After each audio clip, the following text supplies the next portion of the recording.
आंध्र प्रदेश में एक ज़िला है गुंटूर, वहाँ पे 11/7/2024 को एक एफआईआर दर्ज होता है जिसमें कि इनको नामज़द नहीं किया गया।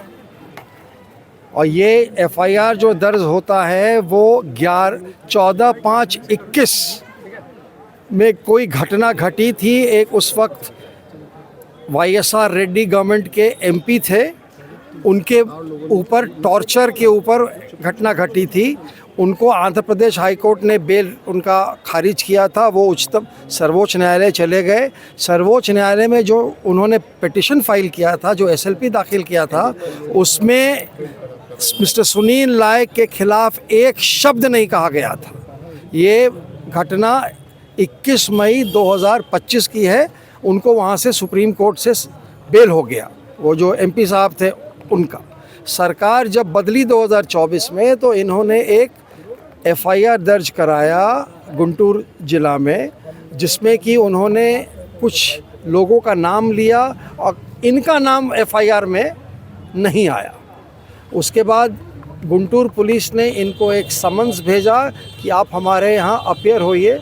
हम लोगों ने पटना उच्च न्यायालय में क्रिमिनल रिट दाखिल किया, जिसमें कि पटना हाई कोर्ट के माननीय न्यायाधीश महोदय ने कहा कि ये कोऑपरेट करेंगे और इनके खिलाफ कोई कोर्सिव एक्शन नहीं लिया जाएगा। वो आदेश 9/5/2025 का था। उस आदेश के उपरांत मिस्टर सुनील नायक आईपीएस को आंध्र प्रदेश पुलिस ने अक्यूज बना दिया उसी केस में, विद मैलिफाइड इंटेंशन। और ये पूरा जो था ये मैलिफाइड इंटेंशन था, क्योंकि 2021 मई की घटना एफआईआर 2024 के जुलाई में फाइल हो रहा है। ये नामज़द नहीं है। हाई कोर्ट ने इंटरिम प्रोटेक्शन दिया, उसके बाद इनको अक्यूज बनाया। तो वो क्रिमिनल रिट हम लोगों ने हाई कोर्ट से वापस ले लिया कि हम लोग जो कानूनी पहलू है उसमें हम लोग जाएंगे। इन्होंने एंटिसिपेटरी बेल फाइल किया, वो 9 जनवरी 2026 को वहाँ लोकल कोर्ट ने रिजेक्ट कर दिया और हम लोग हाई कोर्ट जाने की तैयारी में हैं। इसी दरमियान आज सुबह आंध्र पुलिस के एक टीम आई, जिसमें कि आईओ जो एसपी रैंक के ऑफिसर हैं, वे दीवार झड़प करके इनके घर घुस गए।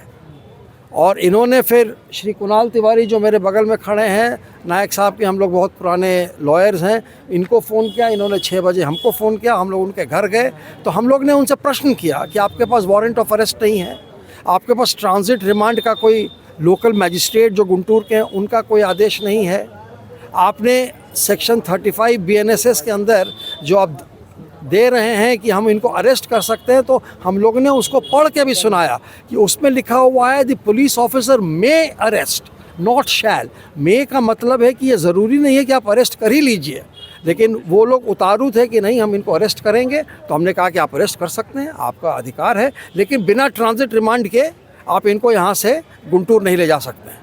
तो ये बात जो आईओ आए हैं एसपी, उनको लगता है कि नागवार गुजर गई। तो उन्होंने कहा कि हम लोग ये करेंगे। हमने कहा कि आपको जो करना है with in the permissible limits of law कीजिए। तब इन्होंने यहाँ एक ट्रांजिट रिमांड के लिए एप्लीकेशन दिया। हम लोग ने उसको पुरजोर लिखित में उसको अपोज किया। उसमें माननीय उच्च न्यायालय के आदेश का हवाला देते हुए, जो अभी हाल फिलहाल सर्वोच्च न्यायालय का आदेश देते हुए कहा कि मात्र कह देने से किसी भी अक्यूज्ड का रिमांड नहीं हो सकता है। उसके कुछ मापदंड हैं जो कि माननीय सर्वोच्च न्यायालय और बहुत सारे माननीय उच्च न्यायालयों ने उसका उल्लेख उसके बारे में किया है।